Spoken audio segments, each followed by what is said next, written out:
বন্ধুরা আজকে দেখাবো আমাদের পাখিদের ছোট সেটআপটা আজকে অনেক বড়তে পরিণত হয়েছে। আমাদের ছিল, আপনাদেরকে দেখিয়েছিলাম এই ছোট্ট খাঁচাটা ছিল, সেখান থেকে দেখেন অবস্থা, দেখেন অবস্থাটা, দেখেন একটু দূর থেকে দেখেন, নাহলে বোঝা মুশকিল হয়ে যায়। দেখেন আমাদের ছিল ছোট্ট একটা খামার, আরও দেখেন এই পাশে দেখেন, ঠিক আছে। আমি জায়গা দিতে পারছি না বলে লাস্ট পর্যন্ত এই একটা ছোট্ট খাঁচা 1.5 ফুট বাই 1 ফুটের এই খাঁচাতেও পাখি রাখতে বাধ্য হয়েছি। এখানে পাখি দেখেন, এগুলো কৃমির ওষুধ দিয়ে অর্নিং হওয়ার জন্য এগুলো রাখা, একটু সেট আপটা আলাদা করে দেওয়ার।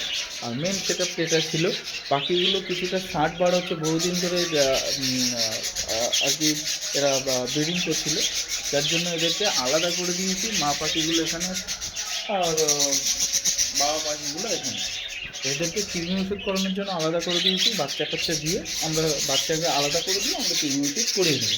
আর ওদের থেকে এখানে টোটাল প্রায় 30-40টার উপরে পাখি আছে। এই পাখিগুলো আমরা পেয়েছি। আর ওপরে যে খাঁচা ছিল সেটা ঠান্ডার জন্য, শীতের জন্য আমরা সেই পাখিগুলো ছাড়তে পারিনি। তবে আমরা খুবই দ্রুত আমরা ওপরে পাখি ছাড়তে চলেছি এবং খুবই দ্রুত সেটারও ভিডিও আনতে চলেছি। তো আমাদের সাথে এইভাবে থাকুন, আরও ভিডিও দেখতে পাবেন।